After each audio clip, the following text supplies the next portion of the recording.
E convidamos o cientista político Magno Cal para bater um papo com a gente sobre a sessão de hoje. Boa tarde, Magno. Seja bem-vindo. Boa tarde a todos os ouvintes e espectadores da Jovem Pan. Bom, vamos lá. Os depoimentos do auditor do TCU, Alexandre Marques, de hoje, agregaram de alguma forma aí aos trabalhos dos senadores da comissão? É difícil acreditar que possa ter agregado de alguma forma substantiva. O auditor Alexandre Marques trouxe à luz, na realidade, muito mais indícios da falta de organização, de uma falta de seriedade no trato dos documentos, principalmente quando a gente fala de uma pandemia tão grave. O que aconteceu é que nós acabamos ouvindo da boca do presidente da República que se tratava de um relatório do Tribunal de Contas da União, quando, na verdade, se tratava de um documento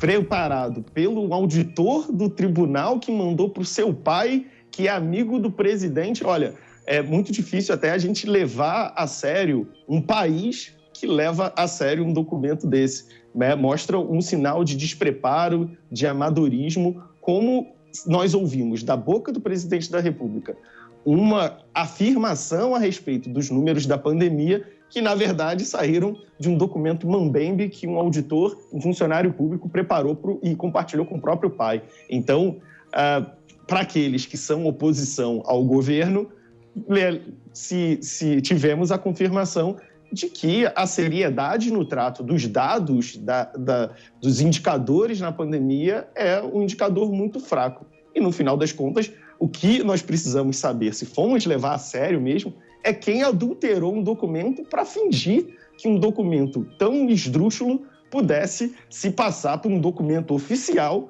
de uma instituição como o Tribunal de Contas da União. Porque, afinal, a instituição TCU é uma instituição de credibilidade, não é mesmo? E divulgar um documento falso, ainda mais um presidente da República, eu acredito que isso seja um prato cheio para a oposição, como você mesmo disse, até porque um presidente dizendo que metade das mortes registradas não são verdadeiras, são decorrentes de outros motivos, descredibiliza a pandemia que matou mais de 500 mil pessoas. Descredibiliza todos os envolvidos. Descredibiliza o TCU, a ver o seu nome envolvido na fabricação de um documento que não tem no menor cabimento, um documento sem pé nem cabeça. Descredibiliza o presidente da República ao divulgar uma informação literalmente obtida de um amigo da internet e descredibiliza a sociedade brasileira, que precisa ficar tendo esse tipo de debate. É um prato cheio para a oposição, porque mostra que o presidente estava aberto a passar adiante informações absolutamente não verificadas, descredibiliza aqueles senadores que defendem o governo, porque acabam tendo que minimizar uma coisa que é muito grave, uma falsificação de documento, colocar no cabeçalho do documento o brasão do TCU, as informações do TCU, e fingir que aquilo era um documento oficial do TCU é muito grave, é muito sério, e todo mundo acaba ficando um pouco perplexo. Nós ficamos perplexos por ouvir que afirmações tão desencontradas acabam sendo passadas adiante sem reflexão. É uma coisa que os estudiosos chamam de viés de confirmação. Quando nós damos de cara com informações que confirmam os nossos preconceitos, confirmam as nossas inclinações, nós tendemos a não verificar aquela informação. Quando vemos um documento que, por mais que ele pareça ser mambembe, que por mais que ele pareça ser mal feito, mas ele está do nosso lado, nós tendemos a não desconfiar dele, tendemos a passar adiante. E o presidente Bolsonaro foi mais uma vítima de viés de confirmação. O presidente Bolsonaro passou adiante um documento elaborado no computador de um auditor, passado por ele, por um colega de Academia Militar das Agulhas Negras, sem nenhum tipo de verificação, sem nenhum tipo de confirmação, mas o presidente passou adiante porque aquele documento continha informações que estavam, entre aspas, do lado do presidente, confirmavam aquilo que o presidente gostaria de acreditar. E acabou caindo num caso absurdo de fake news. O presidente caiu num caso de enganação da internet. Não foi o primeiro, não foi o último, mas é muito infeliz porque se trata do presidente da República com vários e vários assessores que poderiam o auxiliar, que poderiam esclarecer para ele que se tratava de uma informação absolutamente falsa. Bom, e diante disso, Magno, fica a minha pergunta. E agora? O que pode ser feito? O futuro, outras questões, outras publicações, outras afirmações também podem ser questionadas. O que acontece a partir de agora?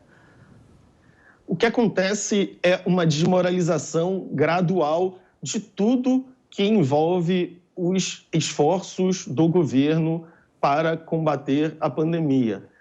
Se esperava a revelação de escândalos de corrupção gigantescos na CPI, mas no final das contas, o que a gente descobre na CPI é muito amadorismo, muito disse-me-disse, muito leve-trás, documentos vindo do amigo, é o outro amigo que está correndo atrás de vacina, um outro amigo que está atrás dos testes. É muita falta de organização. Me parece que o governo não levava a pandemia a sério e tudo que nós estamos vendo durante a CPI é quase uma demonstração de amadorismo por parte do governo do que de uma grande armação para fraudar o contribuinte brasileiro. Se trata, na verdade, de um grande concerto de pessoas colocando os pés pelas mãos. A impressão que a gente tem assistindo a CPI é como se tomou decisões equivocadas, como se tomou decisões erradas, baseados em presunções, baseados em documentos de amigos, baseados no amigo do amigo.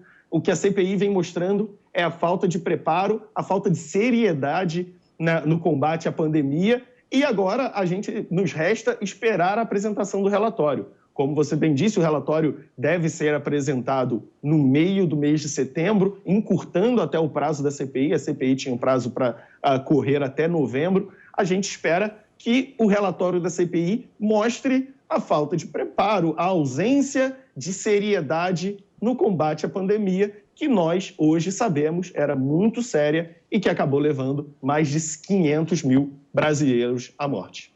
Pois é, decisões esdrúxulas que contaram com vidas. Bom, Magno, obrigada pelas suas informações. A gente volta a conversar em qualquer outro momento. Valeu, boa tarde para você. Obrigado pelo convite e boa tarde.